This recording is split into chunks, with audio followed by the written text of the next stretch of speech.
Hello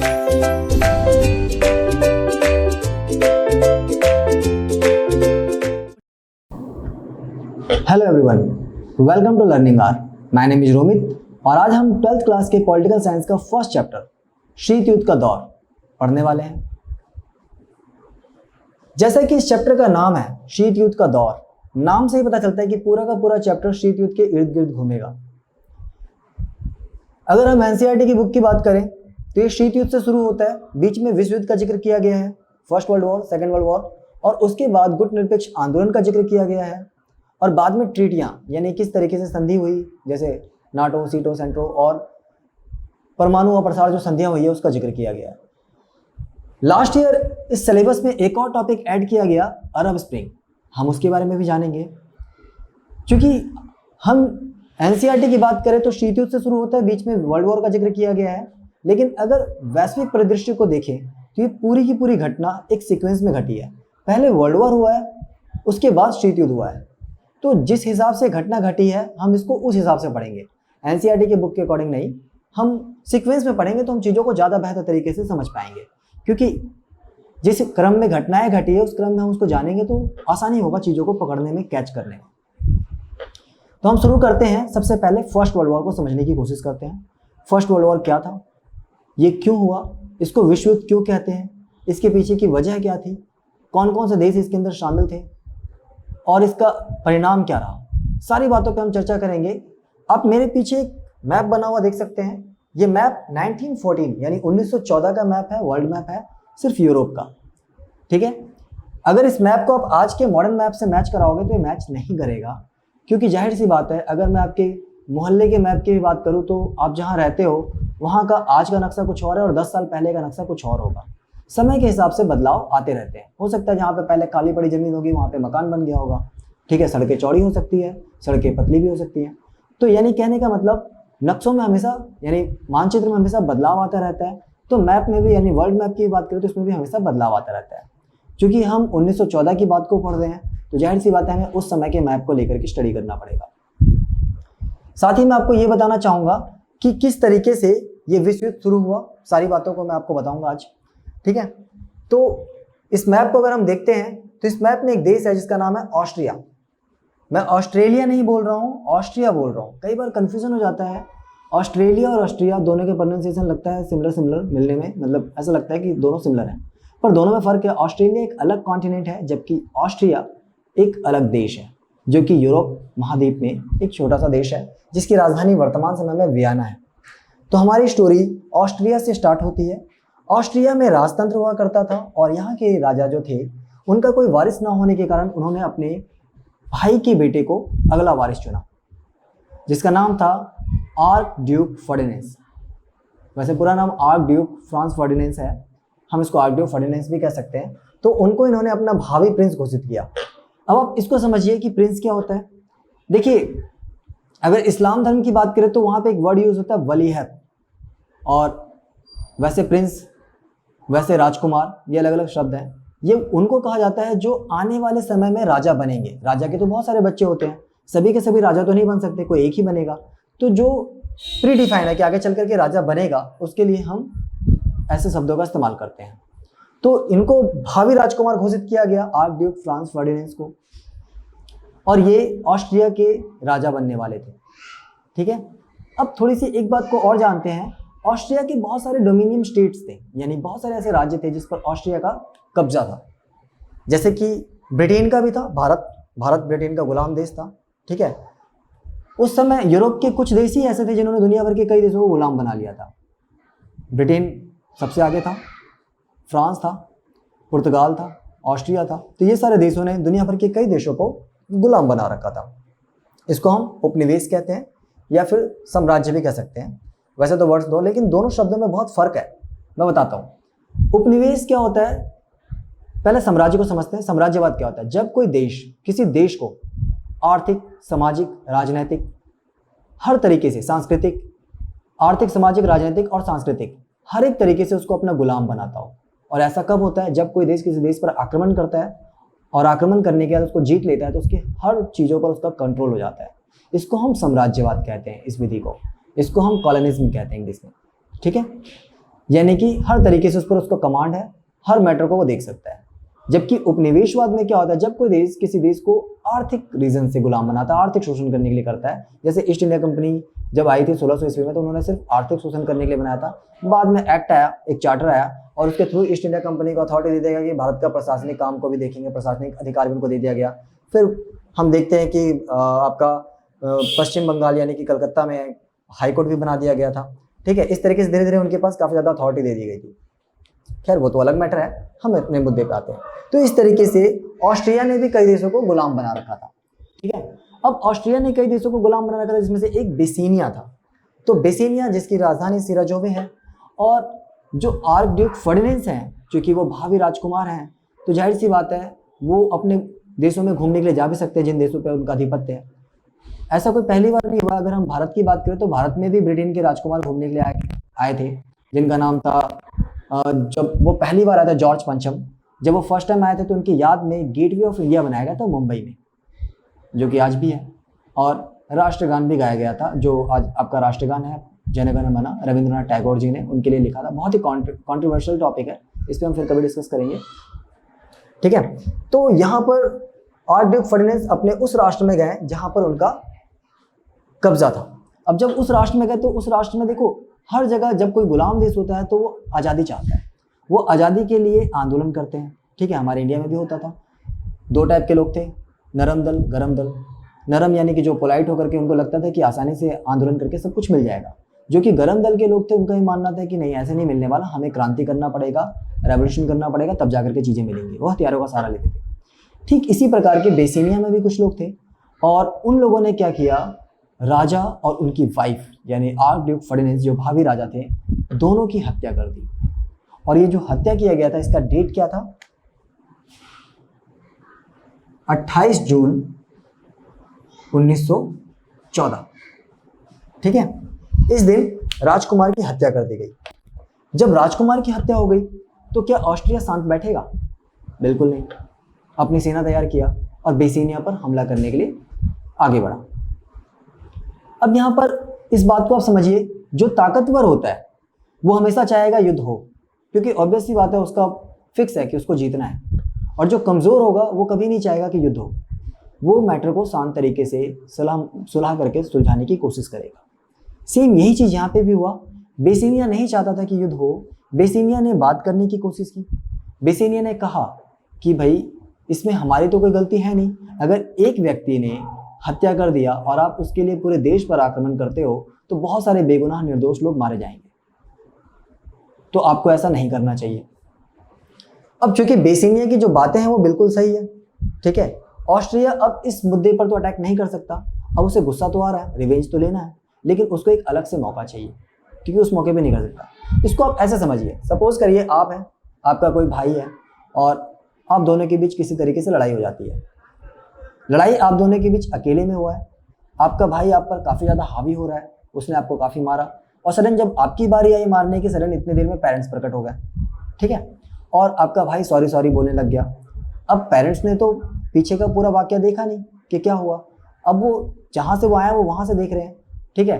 अब वहाँ पे अगर आप उसको मारते हो तो आप विलन प्रूफ हो जाओगे, ठीक है। तो आप क्या करोगे, उस वक्त उसको नहीं मार सकते और आप दूसरे मौके की तलाश करोगे, एक ऐसा मौका जो दूसरा बहाना हो और जहाँ पे मैं पूरा का पूरा जो पीछे का जो भी बदला है, वो जो भी रिवेंज है, उसको मैं ले लूँ।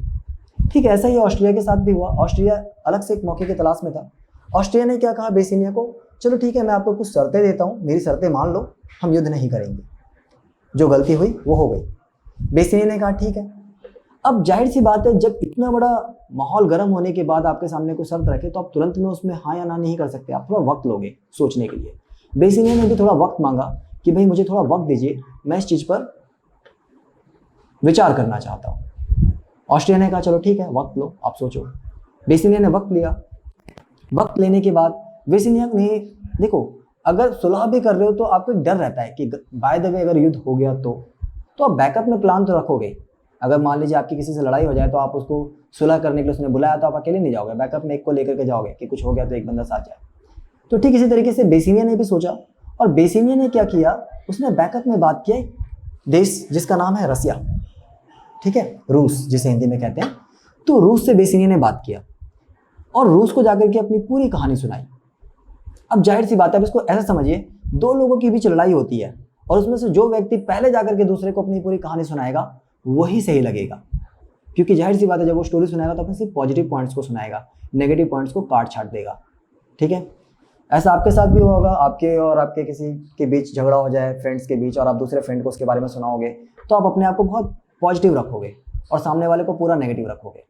तो सेम ऐसा ही हुआ, और रसिया को भी जाहिर सी बात है जब इस तरीके से सुनाया जाएगा तो रसिया को भी बेसिनिया ही सही लगेगा। रसिया को बेसिनिया ने बताया होगा मे बी कि भाई वो पूरे देश पर आक्रमण कर रहा है और एक की गलती से सबको मिल रहा है, तो रसिया ने भी सोचा होगा हाँ भाई गलत कह रहा है वो, तो ये तो बिल्कुल गलत है, वो ऐसा नहीं करना चाहिए। तो रसिया ने उसको आश्वासन दिया कि अगर युद्ध होता है तो मैं आपका साथ दूंगा। ठीक है, अब रसिया इस युद्ध में साथ दे रहा है। अब हमें रसिया के बारे में भी जानना बहुत जरूरी है कि रसिया कितना ताकतवर है। अब जाहिर सी बात है, अगर आपकी लड़ाई हो जाए और आप बंदे लेकर के जा रहे हो तो आप जिस बंदे को लेकर जा रहे हो भाई उसका भी तो पता होना चाहिए ना कितना ताकतवर है, कितनी लड़ाइयाँ लड़ी है और कितना जीता है और कितनी बार पिटाई खा करके आया है, तो ये सारी चीजें पता होनी चाहिए। तो हम रसिया के बारे में जानते हैं। रसिया में उस समय राजतंत्र हुआ करता था। राजतंत्र यानी कि राजा का शासन।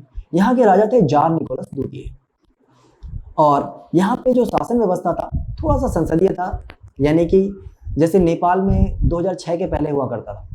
ठीक है, नेपाल के बारे में हम पढ़ेंगे आगे, डिप्थ में बताऊंगा नेपाल में क्या हुआ, पर हम इतना जानते हैं कि यहाँ पर राजतंत्र तो था लेकिन संसदीय व्यवस्था भी था, और यहाँ का संसद का जो नाम है वो है ड्यूमा।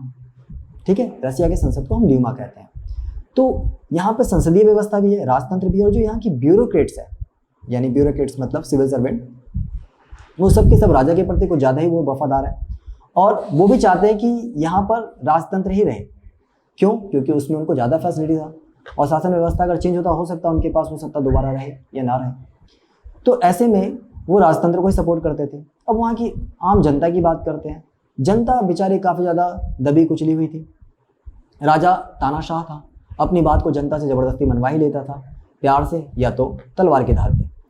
कई बार विद्रोह होते भी थे तो कुचलने के लिए हथियारों का इस्तेमाल कर देता था, निर्दोष जनता पर गोलियां भी चलवा दी उसने कई बार, आगे हम इसका भी जिक्र करेंगे। तो इस तरीके का व्यवस्था था वहाँ पे। ठीक है, और जनता ज़्यादा विद्रोह नहीं कर पाती थी, फिर भी अपने हिसाब से जितना होता था उतना करते थे। तो ये है रसिया की स्थिति। अगर यहाँ की क्षेत्रफल की बात करें तो क्षेत्रफल के दृष्टिकोण से तो ये वर्तमान समय में भी लार्जेस्ट कंट्री है, यानी सबसे ज़्यादा इसका क्षेत्रफल है, 12-13 इसके टाइम जोन्स हैं। ठीक है, तो क्षेत्रफल बहुत ज़्यादा है, पॉपुलेशन एवरेज है, और यहाँ की अगर हम आर्मी की बात करें तो आर्मी उतना ज़्यादा एवरेज, उतना ज़्यादा स्ट्रॉन्ग नहीं है, इनके पास उतना एडवांस वेपन वगैरह भी नहीं था, एवरेज वेपन था। ये तो था रसिया जिसने आश्वासन दे दिया किसको, बेसिनिया को, कि अगर आपका युद्ध होता है तो मैं आपके साथ हूँ। ठीक है, अब बात करते हैं ऑस्ट्रिया की। क्या ऑस्ट्रिया अपने दम पे रहेगा? क्या ऑस्ट्रिया जुगाड़ नहीं करेगा कि भाई बैकअप में प्लान नहीं बनाएगा, वो बंदे नहीं बुलाएगा? दोनों बुलाएंगे। तो ऑस्ट्रिया ने बात की अपने पड़ोसी राज्य जिसका नाम है जर्मनी से, और जर्मनी से कहा, जर्मनी को उसने भी जाकर के कहानी सुनाई, और जाहिर सी बात है जब ऑस्ट्रिया ने जर्मनी को कहानी सुनाई तो जर्मनी को ऑस्ट्रिया ही अच्छा लगेगा, और जर्मनी ने ऑस्ट्रिया को कहा चलो ठीक है आपका युद्ध होगा आप दोनों का, तो आप दोनों के युद्ध में मैं नहीं आऊँगा, लेकिन अगर कोई थर्ड पर्सन अगर आ जाता है तो उसको मैं देख लूँगा ये, लेकिन आप ये बात किसी को बताओगे नहीं, इसको सीक्रेट रखोगे। ये आश्वासन दिया जर्मनी ने किसको, ऑस्ट्रिया को। अब इसके बाद हम देखते हैं कि ये बात हो गया, अब थोड़ा सा जर्मनी के बारे में भी जान लेते हैं। ठीक है, अब उसने जिस बंदे को बुलाया वो कितना ताकतवर था वो तो मैंने आपको बता दिया। अब ऑस्ट्रिया ने जिस बंदे को बुलाया उसकी क्या ताकत है उसके बारे में जानना जरूरी है ना। तो जर्मनी के बारे में आपको बता दो कि जर्मनी, जब यूरोप के बाकी के देश, ब्रिटेन वगैरह इन सब देशों ने दुनिया भर के देशों को गुलाम बना रहे थे, अपने व्यापार का विस्तार कर रहे थे, उपनिवेश को, अपने साम्राज्य को बढ़ा रहे थे, उस वक्त जर्मनी ने अपना पूरा समय, पूरा पैसा, पूरा ध्यान, ठीक है, और पूरा एनर्जी, पूरा ऊर्जा किस चीज़ पे खर्च किया? अपने देश की सेना को और अपने सैन्य संसाधन को स्ट्रॉन्ग करने में, उसको डेवलप करने में। और उस समय जर्मनी के पास काफ़ी एडवांस वेपन हुआ करते थे। ठीक है, फर्स्ट वर्ल्ड वॉर में हमने देखा कि मिशन गन का भी इस्तेमाल किया गया था, और जो मिशन गन है ये जर्मनी के पास भी था। दूसरी बात, उसके पास हाईटेक वेपन थे, एक से एक रिसर्च कर रहा था, सेना को काफ़ी मजबूत और सुदृढ़ कर चुका था वो। दूसरी बात हम करते हैं, जर्मनी का सेना काफ़ी ज़्यादा स्ट्रॉन्ग था। और सेकेंड पॉइंट हम देखते हैं कि अगर फर्स्ट इंडस्ट्रियल रेवोल्यूशन यानी प्रथम औद्योगिक क्रांति, जो आप देखते हो कि ब्रिटेन में आया था, आपने 9th 10th में भी पढ़ा होगा और 11th में भी पढ़ा है। ठीक है, तो पहली औद्योगिक क्रांति कहाँ, ब्रिटेन से शुरू हुआ। और इसमें क्या हुआ था, भाप के इंजन वगैरह आए थे, कपड़े का उद्योग बढ़ा, व्यापार बढ़ा। और जब व्यापार बढ़ा तो उन्होंने अलग अलग देशों को गुलाम बनाना स्टार्ट किया, क्योंकि माल का उत्पादन बहुत ज़्यादा हो रहा था और मार्केट कम था, तो माल की खपत भी करवानी है। और खपत करवाने के लिए उन्होंने क्या किया, अलग अलग देशों को अपना गुलाम बनाना स्टार्ट कर दिया। ठीक है, अब उनको वहाँ से रॉ मटेरियल भी मिलने लग गया और सेल भी होने लग गया, दोनों चीज़ हो गया। ठीक है, मांग पूर्ति। अब बात करते हैं सेकेंड इंडस्ट्रियल रेवोल्यूशन की, यानी दूसरी औद्योगिक क्रांति। सर्वप्रथम कहाँ आई, कहाँ से शुरू हुआ, सबसे ज़्यादा लाभ किसको मिला, जर्मनी को। ठीक है, और दूसरी औद्योगिक क्रांति में सबसे इंपॉर्टेंट चीज़ इलेक्ट्रिसिटी यानी बिजली का आविष्कार हुआ। ठीक है, जो कि आज के टाइम पे हम देखें तो बहुत ज़्यादा इंपॉर्टेंट है हमारे लिए। इसके बिना तो हम लाइफ को इमेजिन ही नहीं कर सकते, बिजली के बिना।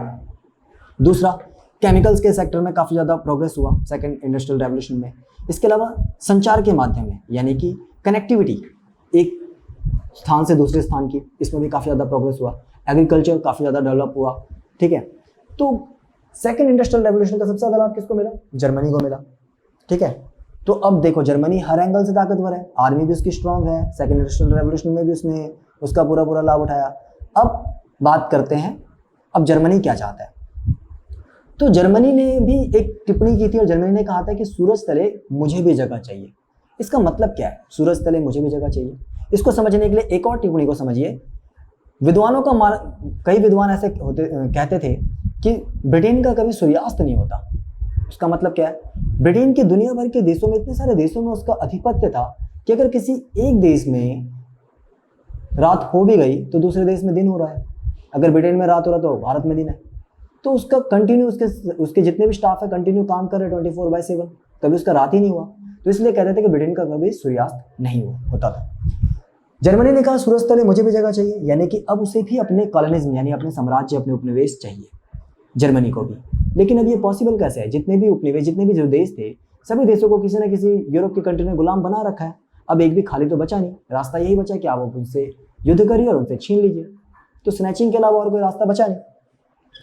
तो जर्मनी वैसे भी युद्ध के लिए तत्पर था, उसको एक मौका चाहिए था और ये उसको एक मौका मिल रहा था। तो अब आपने जान लिया कि जर्मनी का क्या बैकग्राउंड रहा है, यानी दोनों देशों की तरफ से जो बंदे खड़े हैं, भाई कोई भी कम नहीं है, हर कोई अपने आप में एकदम बेमिसाल है। तो जर्मनी ने इसको आश्वासन दे दिया कि हम आपके साथ हैं। अब वो दिन आया जिस दिन ये बातचीत होनी थी और जिस दिन युद्ध की शुरुआत हो गई। तो बेसेनिया ने उसकी सारी शर्तों को मानने को तैयार हो गया, लेकिन कुछ शर्तें इतनी ज़्यादा टफ थे, पॉसिबल ही नहीं था कि उन शर्तों को मान सके। ठीक है, ये शर्त मैं आपको बता सकता हूँ, पर ये आपके लिए होमवर्क है।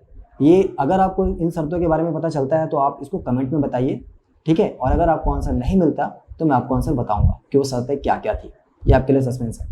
तो हम देखते हैं कि किस तरीके से ऑस्ट्रिया उनकी शर्त ना मान पाने, यानी बेसेनिया ऑस्ट्रिया की सारी शर्त नहीं मान पाया, तो ऑस्ट्रिया ने क्या कर दिया, युद्ध की शुरुआत कर दी और उस पर आक्रमण कर दिया। और ये किस दिन हुआ, सेम डेट, बहुत ईजी है, 28 तारीख को राजा की हत्या हुई, 28 तारीख को ही इसने क्या किया, अटैक किया।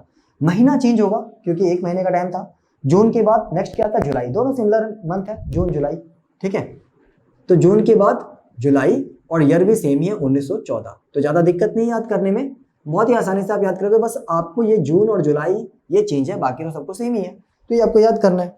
ठीक है, तो बहुत ही आसानी से क्या हुआ, आप इसको याद कर सकते हो। तो यहाँ से प्रथम विश्व युद्ध का शुरुआत कहते हैं इसी को, 28 जुलाई को, क्योंकि इसी दिन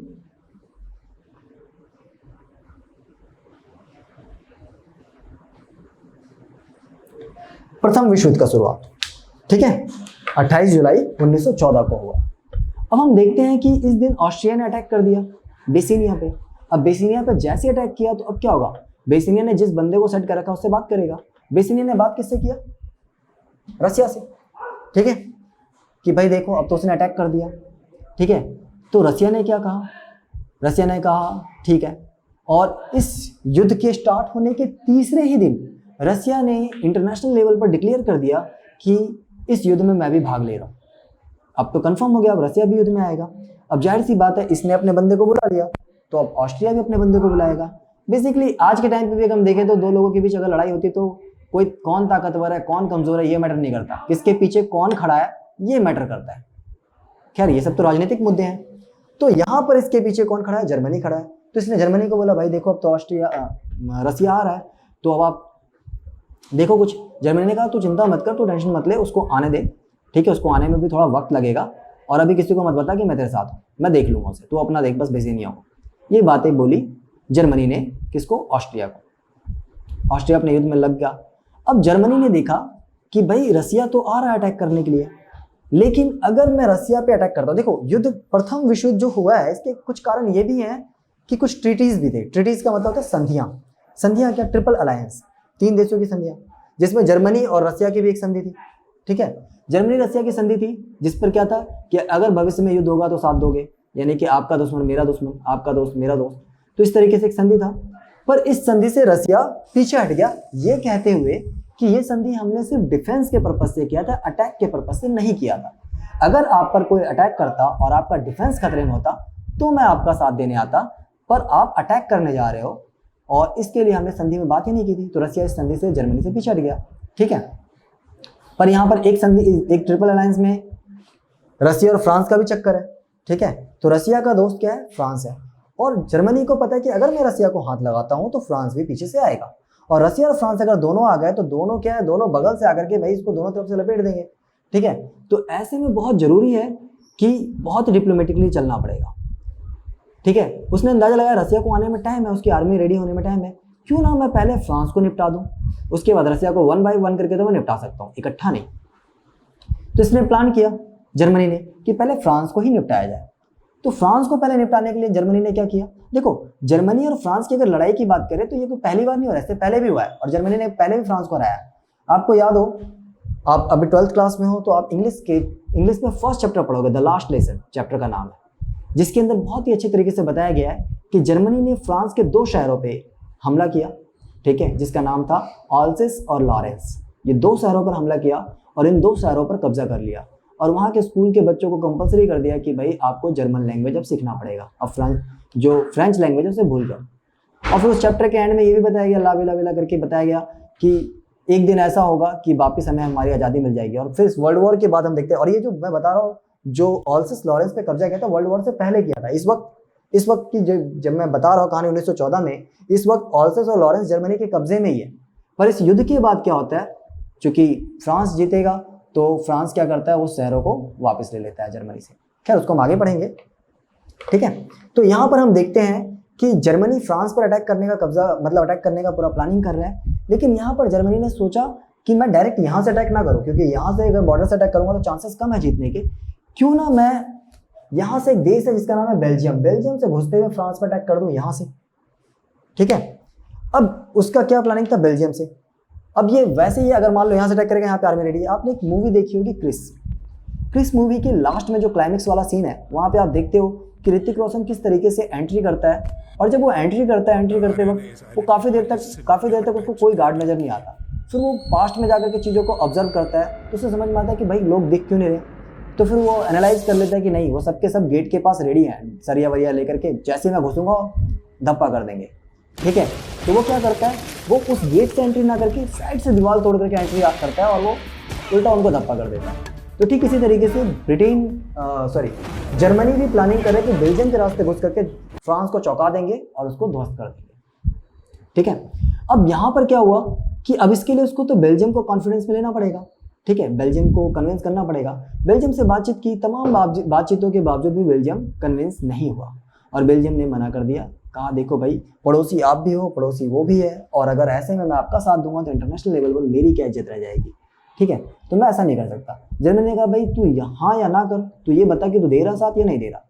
बेल्जियम ने कहा नहीं। उसने कहा ठीक है बेटा, अब पहले तुझ पर अटैक करूंगा, तेरे को हराऊंगा, और उसके बाद मैं फ्रांस को हराऊंगा, अब पहले तू गया, ठीक है। अब बेल्जियम को जब धमका दिया तो जाहिर सी बात है बेल्जियम अब किसके पास जाएगा? ऑब्वियस सी बात है फ्रांस के पास जाएगा बात करने के लिए, क्योंकि भाई उसकी वजह से उसकी दुश्मनी मोल ले ली उसने, ठीक है। और वैसे भी दुश्मन का दुश्मन कौन होता है? दोस्त होता है, ठीक है, और पड़ोसी तो हमेशा दुश्मन होते ही है।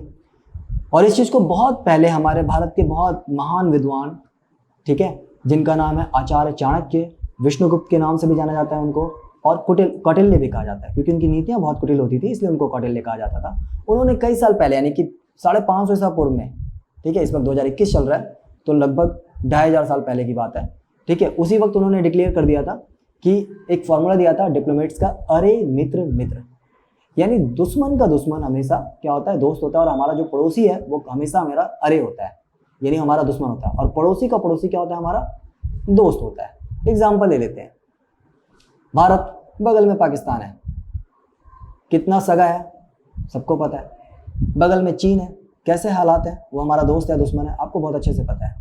नेपाल की बात करें, संबंध बहुत अच्छे हैं, किताबों में हम पढ़ते हैं, लेकिन उसके मन में क्या है, ये चीज़ अगर आप डिप्थ में कॉन्सेप्ट को पढ़ोगे तो आप खुद ही जान जाओगे कि वो मन से क्या चाहता है। ठीक इसी तरीके से आप अपने पड़ोसियों को देख लो, आपके घर के बगल में जो आपके पड़ोसी रहते हैं, ठीक है, वो कितना भी अच्छे क्यों ना बन जाए, वो कहीं ना कहीं आपका भला नहीं देख पाएंगे, आपको प्रोग्रेस करता हुआ नहीं देख पाएंगे, सबसे ज़्यादा जलन उन्हीं को होगी। ये ह्यूमन नेचर है, और ये आचार्य चाणक्य ने बहुत पहले ही बता दिया था। खैर, कॉन्सेप्ट बातें हैं। तो जर्मनी ने बेल्जियम पे क्या किया, अटैक करने का बोल दिया। अब बेल्जियम ने फ्रांस से बात की, और अब यहाँ पे एक और देश की एंट्री होगी। वो कौन सी देश है, जिसका नाम है यूके, यूनाइटेड किंगडम, ब्रिटेन भी इसी को कहते हैं। कई बार बच्चे को जब मैं वर्ल्ड मैप की प्रैक्टिस करवाता हूँ तो बच्चे ढूंढ रहे हैं कि सर मेरे को ब्रिटेन नहीं मिल रहा, तो यूके भी यही है, ब्रिटेन भी यही है, और इसकी राजधानी है लंदन। ठीक है, तो क्या होता है यहाँ पे, जब बेल्जियम को धमकी दिया तो बेल्जियम का भी अलायंस था किसके साथ, ब्रिटेन के साथ। ठीक है, और दूसरी बात क्या था कि ये भी है कि बेल्जियम घराने की जो राजकुमार है, बेल्जियम घराने के जो राजकुमार है, उसका ब्रिटेन घराने की राजकुमारी से विवाह भी हो रखा था, तो इससे भी संबंध काफ़ी अच्छे थे।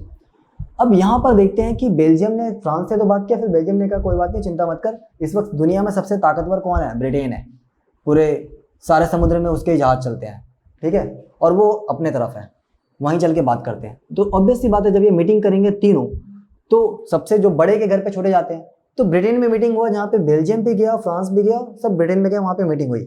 जब वहाँ पे मीटिंग हुई तो ब्रिटेन ने आश्वासन दिया, अरे यार चिंता मत करो, छोटा मोटा देश है, ये हरा देंगे, हम तो वैसे अकेले उसको आप बोलो तो मैं अकेले जाके हरा दूँ, हम तो फिर भी तीन है, तो तीनों देश की आर्मी बेल्जियम में अटैक करेगा ना, तो हमारी मैं अपने ब्रिटेन की आर्मी भी देता हूँ, फ्रांस की आर्मी भी होगी, बेल्जियम की भी आर्मी होगी, तीनों देश की आर्मी बेल्जियम में इंतजार करेंगे, और जैसे जर्मनी आएगा भगा भगा के मारेंगे तीनों भाई उसको।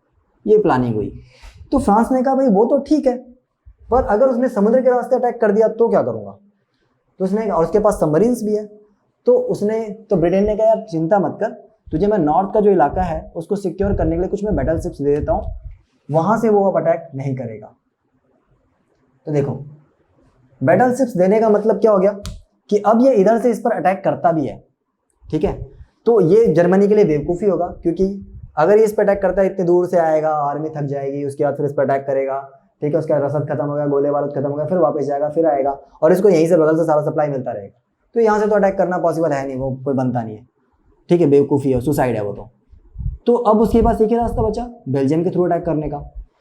वो दिन आया, ठीक है, जिस दिन अटैक करना था। अब जर्मनी की आर्मी घुसी बेल्जियम में और युद्ध हुआ, कौन जीतेगा आपको क्या लगता है?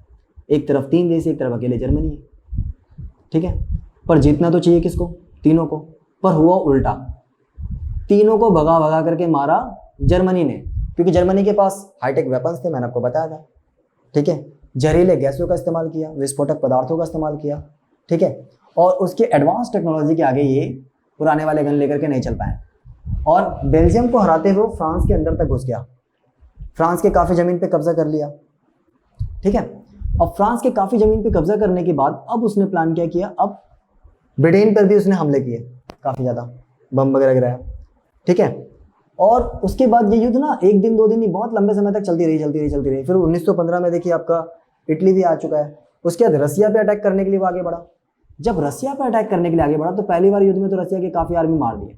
उसके बाद रसिया की सरकार, यहाँ के राजा थे, उन्होंने 2 लाख और आर्मी भेजे, ठीक है, और कुछ बुक्स को आप पढ़ोगे वहाँ पे बताया गया कि 2 लाख आर्मी को उन्होंने क्या किया, निहत्था ही भेज दिया, और कहा कि उनके हथियार उठाना, उन्हीं से उनको मारना, तो और कुछ बहुत उनके पास वेपन्स थे।